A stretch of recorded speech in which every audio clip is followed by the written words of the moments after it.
Fortunately, Richards Bay was played against Morocco Swallows. So when we did Morocco Swallows analysis, it was like killing two birds with one stone.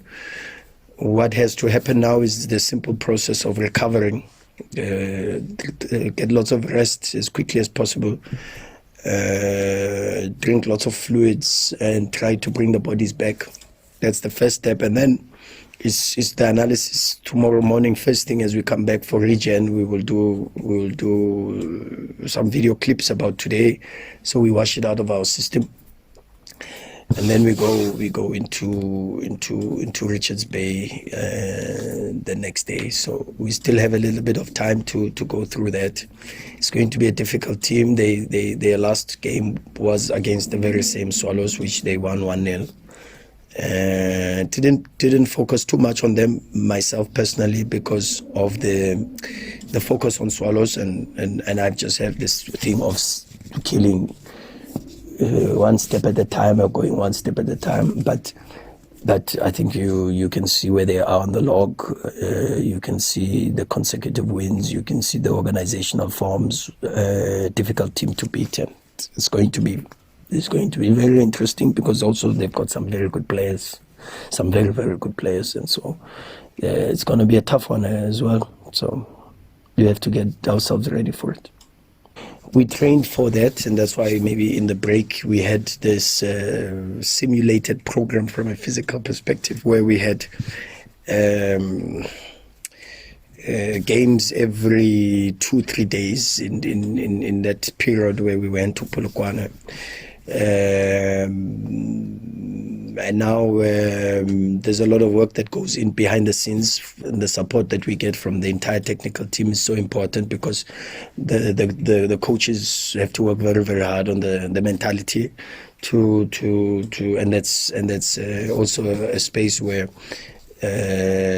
Steve, Kompela, Manqobangiti especially are very experienced in that space as coaches, having been in that space before and having run the marathon already way before I ever did. And their support and their work, and with the medical department, with Spoo, the physical trainer, their work now to bring the body back, the mentality back, the psychological aspects back is going to be very, very important. And then we work on the tactics after. So no complaints. We knew about it, and we just have to just go one game at a time, and that's what we're doing. We're just going one game at a time and trying to do our best to continue to win. So far, 8 in a row. Considered 1 in 8. It's when it looks and everybody thinks it's easy, that's when it's actually very difficult. And I cannot speak about it if I don't mention how impressed and how proud of the players I am as their coach, and they also know that I was listening to Toby's post-match interview against Pirates, and he says, "Yeah, I won man of the match, but there's corrections. I know there's corrections." And they will know that there is corrections today. They know. So they will get the game from the analysts, and then they go home. I want them to rest for sure, but I also want them to review the game. That's what elite athletes do.